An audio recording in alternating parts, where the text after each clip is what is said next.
आज हम लोग सीखेंगे डेली लाइफ में यूज होने वाले कुछ इंग्लिश फ्रेजेस को।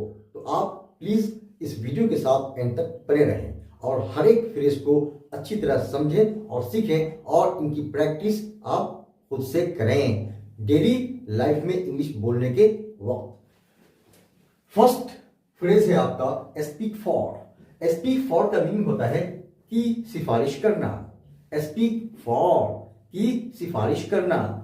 जैसे आप कह सकते हैं I will speak to the minister for you.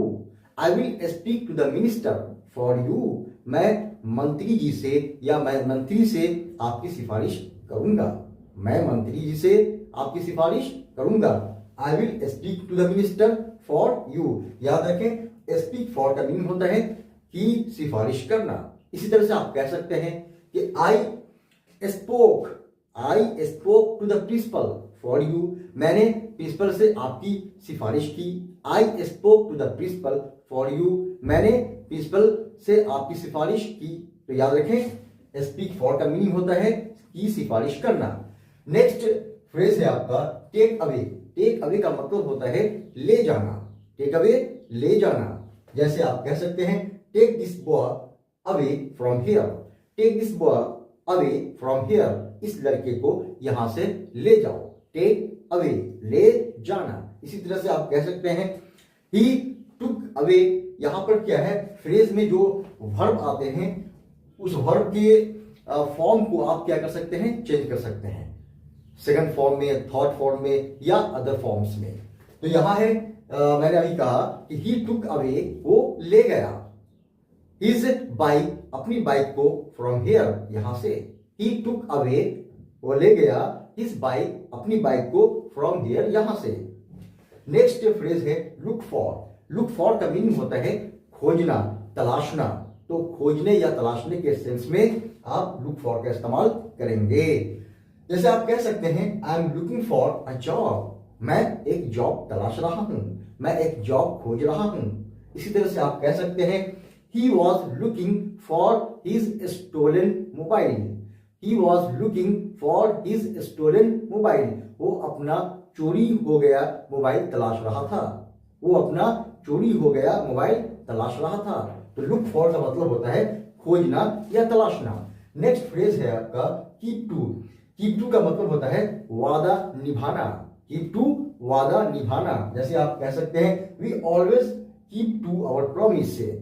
We always keep to our promise. हम लोग हमेशा अपने वादे निभाते हैं। We always keep to our promise.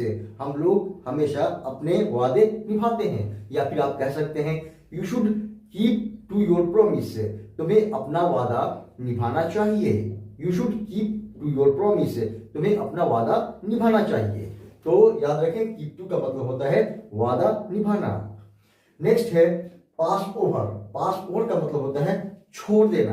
Pass over छोड़ देना। जैसे आप कह सकते हैं now we should pass over this topic.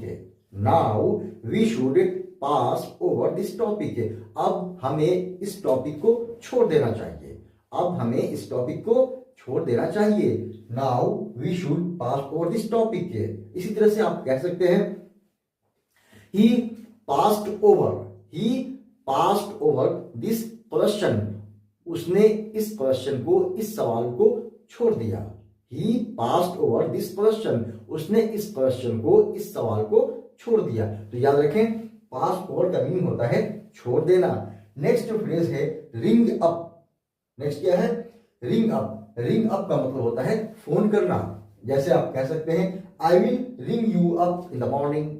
I will ring you up in the morning. मैं सुबह में तुम्हें कॉल करूंगा या मैं सुबह में तुम्हें टेलीफोन करूंगा। इसी तरह से आप किसी को कह सकते हैं रिंग मी अप। मुझे कॉल करना, मुझे टेलीफोन करना। नेक्स्ट फ्रेज है of no avail. Of no avail इसका मीनिंग होता है बेकार। इसका मीनिंग होता है बेकार। जैसे आप कह सकते हैं टॉकिंग टू हिम, उससे बात करना, ओवर इट, इस पर, इज ऑफ नो अवेल, बेकार है। टॉकिंग टू हिम उससे बात करना, ओवर इट, इस पर, इज ऑफ नो अवेल, बेकार है। इसी तरह आप कह सकते हैं योर दिस एफर्ट, तुम्हारी ये कोशिश इज ऑफ नो अवेल, यानी तुम्हारी इस कोशिश का कोई फायदा नहीं है, तुम्हारी ये कोशिश क्या है, बेकार है। तो अब नो अवेल का मीनिंग होता है बेकार है। नेक्स्ट है आपका गो अप। गो अप का मीनिंग होता है बढ़ना। गो अप का मीनिंग क्या होता है, बढ़ना। जैसे आप कह सकते हैं the prices are going up fast every day.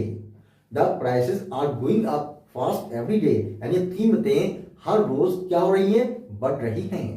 कीमतें हर रोज बढ़ रही हैं। तो आप क्या करें, इन सारे फ्रेजेस की खुद से भी अदर सेंटेंसेस में प्रैक्टिस करें, लिखकर और बोलकर। अगर आप मेरे इस चैनल पर नए हैं तो प्लीज आप मेरे इस चैनल को सब्सक्राइब कर लें, ताकि मेरी इस तरह की वीडियोस आप तक रेगुलर पहुंचती रहे। Thank you very much.